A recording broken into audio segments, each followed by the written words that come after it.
नमस्कार दोस्तों, मैं अनिल होता आप सभी का बहुत बहुत स्वागत करता हूं अपने चैनल मल्टीपल चर्चा में।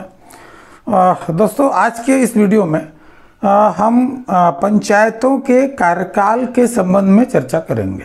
ठीक है, छत्तीसगढ़ पंचायत राज अधिनियम में और साथ ही साथ 73वें संविधान संशोधन में भी ये प्रावधान किया गया था। उसके अनुरूप ही छत्तीसगढ़ पंचायत राज अधिनियम में भी सेम प्रावधान किया गया और उसमें किए गए प्रावधानों के अनुरूप पंचायतों का कार्यकाल कितना होगा और वो उसकी गणना किस प्रकार से कब से की जाती है और उससे संबंधित अन्य जो तमाम तथ्य हैं, तमाम बातें हैं, प्रावधान है, उनके संबंध में चर्चा करेंगे। ठीक है मित्रों, तो सबसे पहले तो एक बात तो हम सभी जानते हैं कि पंचायतों के कार्यकाल को 5 वर्ष का रखा गया है। ठीक है, ये तो सभी जानते हैं। तो अब वो 5 वर्ष का जो कार्यकाल होगा उसकी गणना कब से होगी? क्या निर्वाचन के दिन से होगी? नहीं। निर्वाचन जिस दिन होगा उस दिन से गिना जाएगा क्या? नहीं। क्या निर्वाचन के परिणाम निकलने के दिन से गिना जाएगा क्या? नहीं। क्या जो नामों का प्रकाशन किया जाता है क्या उस दिन से गिना जाएगा? नहीं। तो कब से गिना जाएगा? जब भी प्रथम सम्मेलन होता है, पंचायत का प्रथम सम्मेलन होता है, प्रथम सम्मेलन से लेकर के अगले 5 वर्ष तक का कार्यकाल होगा पंचायत का सामान्य परिस्थिति में। ठीक है, और वो जो 5 वर्ष का कार्यकाल पूरा होगा उसके पूर्व, मतलब कार्यकाल समाप्ति के पूर्व फिर से जो 5 साल बाद जो चुनाव होने वाले हैं वो उसके कार्यकाल समाप्त होने के पहले वो निर्वाचन करा लिए जाएंगे, ताकि वो जो जब भी कार्यकाल समाप्त होगा उसके तुरंत बाद अगला जो कार्यकाल है वो प्रारंभ हो सके। ठीक है, तो सामान्य परिस्थितियों में प्रथम सम्मेलन से लेकर के आगामी 5 वर्ष तक का कार्यकाल होगा। प्रथम सम्मेलन के बारे में भी हम और थोड़ा सा चर्चा करेंगे इसी वीडियो में। अच्छा, एक अलग दूसरी स्थिति की बात करते हैं। अगर कि किसी कारण से बीच में अगर पंचायत विघटित हो जाती है तो 6 माह के पूर्व, मतलब 6 माह के भीतर दोबारा पुनः निर्वाचन करा लिया जाएगा और पंचायतों का पुनर्गठन कर दिया जाएगा। उस 6 माह की अवधि के भीतर जिस 6 माह में जो निर्वाचन कराए जाएंगे, विघटित होने और निर्वाचन होने के बीच की जो अवधि है, उस अवधि के लिए धारा 87 के तहत एक प्रशासनिक समिति का निर्माण किया जाएगा, गठन किया जाएगा और प्रशासनिक समिति फिर वो पंचायत का कार्य जो है वो संभालती है। वो कैसे, वो धारा 87 पे जब हम चर्चा करेंगे उस वीडियो में डिटेल से इस पर और बात करेंगे। ठीक है, तो अच्छा, दूसरी स्थिति, यदि सिर्फ 6 माह से कम बचा है तो क्या, मतलब 4.5 साल हो गए और 6 माह या 6 माह से कम समय बचा है, तो उस स्थिति में दोबारा निर्वाचन करने की आवश्यकता नहीं है। ठीक है, दोबारा निर्वाचन करने की आवश्यकता नहीं पड़ती है। अगर 6 माह से कम की अवधि, अंतिम 6 माह के कम की अवधि बची है तो उस पंचायत का पुनर्गठन या पुनर्निर्वाचन कराने की आवश्यकता नहीं है। अच्छा, ये जो मान लीजिए उसको तो ठीक है, 6 माह हो रहे, बीच में जो भी पुनर्निर्वाचन हो रहा है, दोबारा निर्वाचन के बाद पंचायत का पुनर्गठन हुआ, नए सिरे से निर्वाचन होकर के जो भी निर्वाचित प्रतिनिधि आएंगे या जो पंचायत का पुनर्गठन हो रहा है, अगर हम शब्दावली ठीक करके बात करें तो वो सिर्फ बची हुई शेष अवधि के लिए ही कार्य करेगी। उस पुनर्गठित पंचायत का कार्यकाल उतना ही होगा जितना कि वो पूर्ववर्ती पंचायत का कार्यकाल होता अगर वो विघटित ना होती तो। ठीक है, मतलब जो 5 साल का कार्यकाल था, बीच में मान लीजिए 2 साल या 3 साल के बाद पंचायत भंग हो जाती है, फिर दोबारा निर्वाचन किया जाता है, पंचायत का पुनर्गठन होता है, तो जो शेष बचे 2-2.5 साल होंगे, ठीक है, वो उतने ही अवधि के लिए वो कार्य करेगा, वो जो पुनर्गठित पंचायत है। ठीक है, यहाँ तक बात ठीक है, क्लियर हो गया होगा। अब हम एक बात करते हैं प्रथम सम्मेलन की, जिसको मैं विशेष तौर पर इस पर चर्चा करना चाहूँगा कि प्रथम सम्मेलन की हम बात कर रहे हैं। प्रथम सम्मेलन से 5 वर्ष कार्यकाल हम कह रहे हैं, तो प्रथम सम्मेलन एक तो कब बुलाया जाएगा? प्रथम सम्मेलन के लिए भी कुछ प्रावधान है क्या? है। प्रथम सम्मेलन जो बुलाया जाता है, निर्वाचन प्रक्रिया कंप्लीट हो गई। अच्छा, एक बात और मैं कह दूं, निर्वाचन जो होता है, पंचायत का निर्वाचन पूरा एक लंबी चौड़ी प्रक्रिया है। उसके संबंध में हमको ये बीच में कुछ 2-4 धाराएं छूटी हुई हैं जिसमें कि निर्वाचन के संबंध में भी चर्चा हमको करनी थी, लेकिन निर्वाचन चूँकि एक लंबी प्रक्रिया, उसके संबंध में 2-3 वीडियो शायद बनाना पड़े, तो वो हम उसके बारे में अलग से चर्चा करेंगे। ये निर्वाचन मतलब निर्वाचन नामांकन से लेकर के उनकी योग्यता से लेकर के पूरे निर्वाचन प्रक्रिया के साथ साथ उनके परिणाम और नामों के प्रकाशन तक की जो पूरी प्रक्रिया है उसके संबंध में अलग से हम चर्चा करेंगे। ये उसके बाद की चर्चा हम कर रहे हैं। प्रथम सम्मेलन मतलब नामों के प्रकाशन। प्रथम सम्मेलन कब किया जाता है?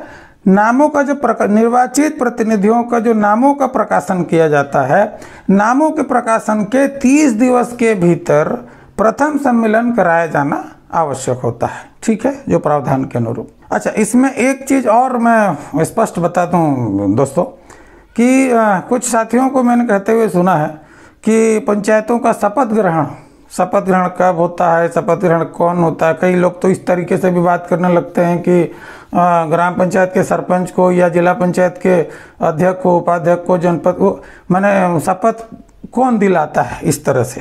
तो दोस्तों मैं स्पष्ट बता दूं कि पंचायत राज अधिनियम या पंचायत राज व्यवस्था में शपथ ग्रहण जैसा कोई प्रावधान नहीं है। अधिनियम के तौर पर अगर देखें तो शपथ ग्रहण जैसा कोई प्रावधान नहीं है। ये और बात है कि उसको शपथ ग्रहण कह दिया जाता है या वैसा करवा दिया जाता है, एक्चुअल में वो प्रथम सम्मेलन ही होता है। ठीक है, प्रथम सम्मेलन ही होगा। आप उसको शपथ ग्रहण के तौर पर करवा लें या जो भी करवा लें। अगर आपने देखा होगा कि तो कई जगहों में जैसे शपथ ग्रहण करवाते भी एक समारोह, एक इवेंट के तौर पर, समारोह के तौर पर उसको किया जाता है, लेकिन उसमें लिखा जाता है प्रथम सम्मेलन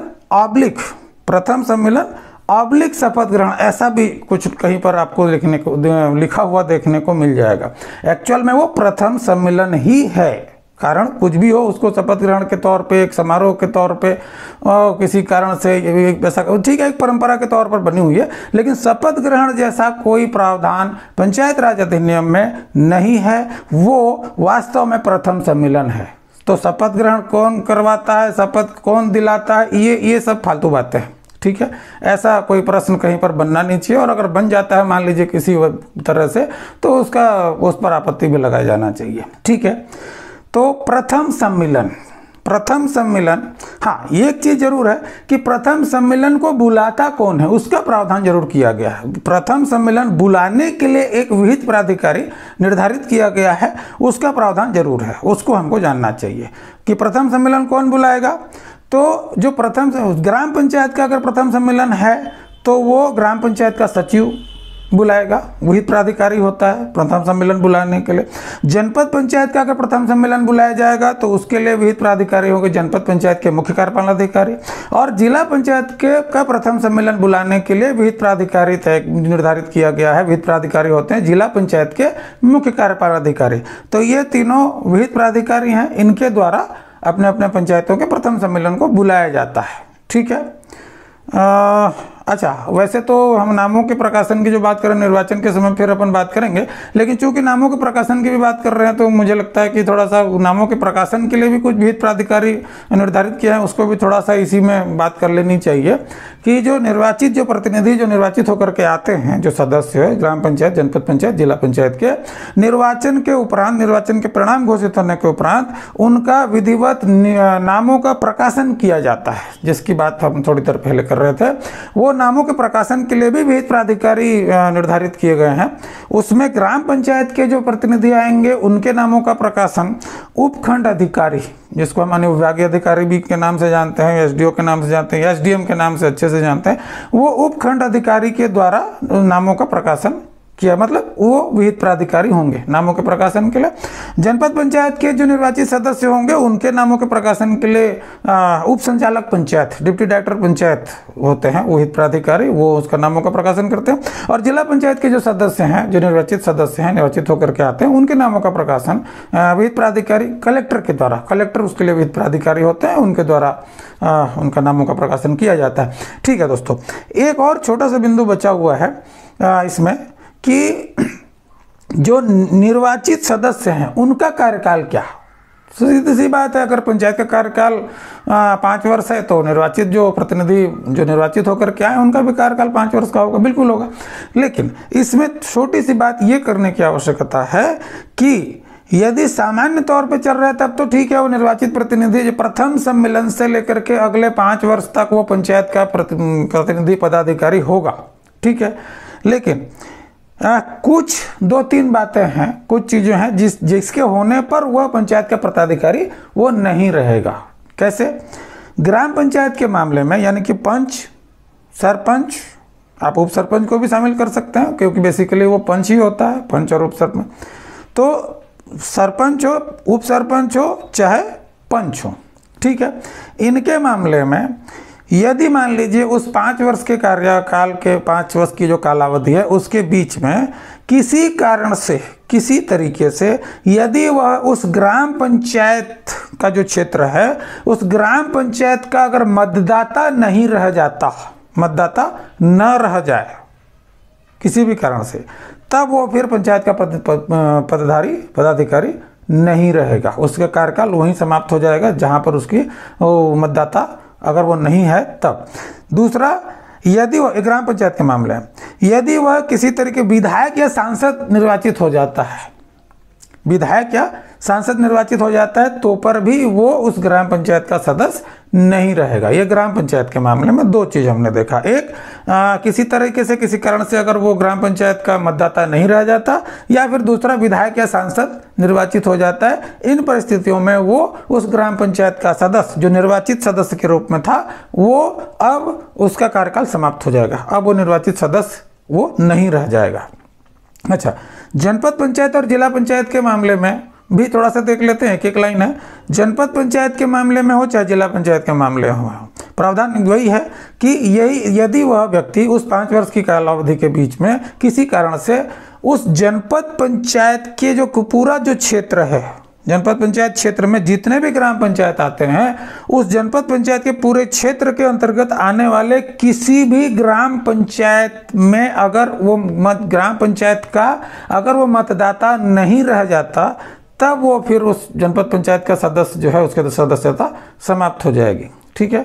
यहाँ पर समझने की बात यह है कि यदि वो किसी अन्य गांव में उसका नाम मतदाता था और बाद में किसी अन्य ऐसे गांव का मतदाता हो गया जो उसी जनपद पंचायत के क्षेत्राधिकार में आता है, तो फिर उसकी सदस्यता समाप्त नहीं होगी। वो जनपद पंचायत के क्षेत्राधिकार में आने वाले किसी भी ग्राम पंचायत का मतदाता होना चाहिए, तभी उसकी सदस्यता रहेगी। अगर वो जनपद पंचायत के क्षेत्र में किसी भी ग्राम पंचायत का मतदाता नहीं रह जाता, तब उसकी सदस्यता समाप्त हो जाएगी। जिला पंचायत के मामले में भी सेम यही है कि वह जिला पंचायत क्षेत्र में आने वाले समस्त ग्राम पंचायतों में से किसी एक ग्राम पंचायत का मतदाता होना चाहिए। अगर वो किसी कारण से किसी भी ग्राम पंचायत का मतदाता जिला पंचायत क्षेत्र के भीतर आने वाले किसी भी ग्राम पंचायत का अगर मतदाता नहीं रह जाता, तब उसकी सदस्यता समाप्त हो जाएगी 5 वर्ष के अवधि पूरा होने के पहले भी, ठीक है दोस्तों। तो ये ग्राम पंचायतों का कार्यकाल, प्रथम सम्मेलन, शपथ ग्रहण जैसा कोई प्रावधान नहीं है, मैंने स्पष्ट बताया, ठीक है। और जो निर्वाचित जो पदाधिकारी हैं, निर्वाचित सदस्य हैं, उनके कार्यकाल को हम किस तरीके से देखते हैं, इस वीडियो में इन तमाम चीज़ों पर हमने चर्चा किया। तो दोस्तों आज के इस वीडियो में बस इतना ही, और वीडियो को अंत तक देखने के लिए आप सभी का बहुत बहुत धन्यवाद। जय भारत, जय हिंद, जय छत्तीसगढ़।